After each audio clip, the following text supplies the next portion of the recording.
अकबर बीरबल की कहानी। अंधे या देखने वाले। एक बार की बात है, अकबर और बीरबल किसी बात पर चर्चा कर रहे थे। तभी एक क्षण ऐसा आया जब राजा अकबर ने कहा, बीरबल, दुनिया में हर 100 आदमी के पीछे एक अंधा व्यक्ति होता है। राजा की यह बात सुनकर बीरबल ने उनकी इस बात पर असहमति जताते हुए कहा, महाराज, मेरे हिसाब से आपका आकलन कुछ गलत प्रतीत होता है। सही मायने में तो दुनिया में अंधों की संख्या देखने वालों के मुकाबले काफ़ी अधिक है। बीरबल का यह जवाब सुनकर राजा अकबर को काफ़ी आश्चर्य हुआ। उन्होंने कहा, जब हम अपने चारों ओर देखते हैं तो देखने वाले लोगों की संख्या अंधों से अधिक ही मालूम होती है।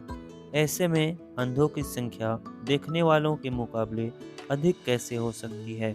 राजा अकबर की इस बात को सुनकर बीरबल कहते हैं, महाराज, किसी दिन मैं आपको यह बात प्रमाण के साथ साबित करके जरूर दिखाऊंगा कि दुनिया में अंधों की संख्या देखने वालों से अधिक है।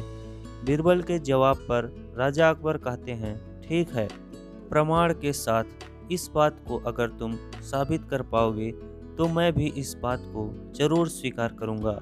उस दिन यह बात यहीं रुक जाती है।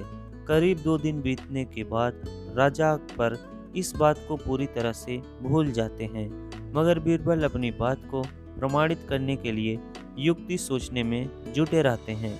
करीब 4 दिन बीतने के बाद बीरबल को एक योजना सूझती है और वे 2 मुनीम को लेकर उनके साथ बाजार की ओर चल देते हैं।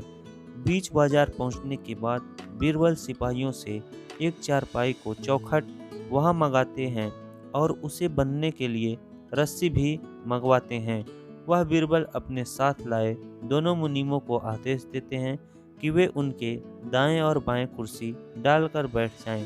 साथ ही इस बात का ध्यान रखें कि दाएं बैठने वाले मुनीम उनके राज्य में मौजूद अंधों की सूची तैयार करेंगे और बाएं बैठे मुनीम देखने वालों की सूची तैयार करेंगे। बीरबल का आदेश मानते हुए दोनों मुनीम अपना काम करने के लिए कमर कस लेते हैं और बीरबल चारपाई बनने का काम शुरू कर देते हैं।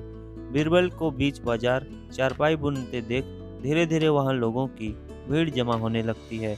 उस भीड़ में से एक आदमी अपने आप को रोक नहीं पाता है और वह बीरबल से पूछ लेता है, आप ये क्या कर रहे हैं? बीरबल इस सवाल का कोई जवाब नहीं देते हैं और अपने दाएं बैठे मुनीम को इशारा देते हैं कि वह अपनी सूची में इस आदमी का नाम लिख ले। जैसे जैसे समय बीतता जा रहा था, आने वालों की संख्या बढ़ती जा रही थी और आने वाले सभी लोग अपनी उत्सुकता को शांत करने के लिए बीरबल से यही पूछ रहे थे कि ये यहाँ क्या कर रहे हैं। इसी के साथ बीरबल अपने दाएं मुनीम को इशारा देकर यह सवाल पूछने वालों का नाम अंधों की लिस्ट में डलवाते जाते रहते हैं। तभी अचानक वहाँ एक आदमी आता है जो बीरबल से पूछता है कि इतनी धूप में बैठकर आप चारपाई क्यों बन रहे हैं? तभी भी बीरबल कुछ नहीं बोलते हैं और बाएं बैठे मुनीम को यह सवाल पूछने वाले का नाम देखने वालों की सूची में लिखने का इशारा देते हैं। यह सिलसिला ऐसे ही चलता रहता है और धीरे धीरे पूरा दिन निकल जाता है। तभी इस बात की जानकारी राजा अकबर को होती है और वे भी माजरा समझने के लिए बाजार पहुंच जाते हैं, जहां बीरबल चारपाई बुनने का काम कर रहा था। राजा भी बीरबल से यह सब करने के पीछे की वजह जानना चाहते हैं, इसलिए वह बीरबल से सवाल करते हैं कि बीरबल, यह तुम क्या कर रहे हो? राजा का सवाल सुनते ही बीरबल अपने दाएं बैठे मुनीम को आदेश देते हैं कि अपनी अंधों की लिस्ट में महाराज अकबर का नाम भी शामिल कर दो। बीरबल की यह बात सुनकर राजा अकबर को थोड़ा गुस्सा आया और आश्चर्य भी हुआ। राजा अकबर ने कहा, बीरबल, मेरी आंखें पूरी तरह से ठीक हैं और मैं सब कुछ अच्छी तरह से देख सकता हूँ, फिर तुम क्यों मेरा नाम अंधों की सूची में चढ़वा रहे हो? राजा अकबर के इस सवाल पर बार बार बीरबल मुस्कुराते हुए कहते हैं, महाराज, आप देख सकते हैं कि मैं चारपाई बना रहा हूँ, फिर भी अपने सवाल किए जा रहे हैं कि मैं क्या कर रहा हूँ। अब महाराज, ऐसा सवाल तो एक अंधा व्यक्ति ही पूछ सकता है।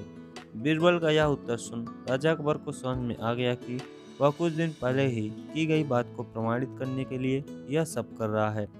यह बात समझ में आते ही राजा अकबर भी मुस्कुराते हैं और पूछते हैं, बीरबल, तो फिर बताओ कि तुमने अपने इस प्रयास से क्या पता लगाया? बताओ, देखने वालों की संख्या अधिक है या अंधों की?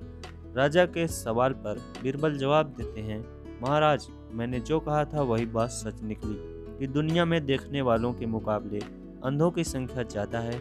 मेरे द्वारा तैयार की गई दोनों सूची का मिलान करने से आप भी इस बात को अच्छी तरह से समझ सकते हैं। बीरबल का उत्तर सुनकर राजा अकबर जोर से हंसते हैं और कहते हैं, बीरबल, तुम अपनी बात को साबित करने के लिए कुछ भी कर सकते हो। कहानी से सीख। अकबर बीरबल अंधे बाबा की इस कहानी से यह सीख मिलती है कि दिखाई देने के बाद भी मूर्खतापूर्ण सवाल करने वाला व्यक्ति किसी अंधे के समान ही होता है।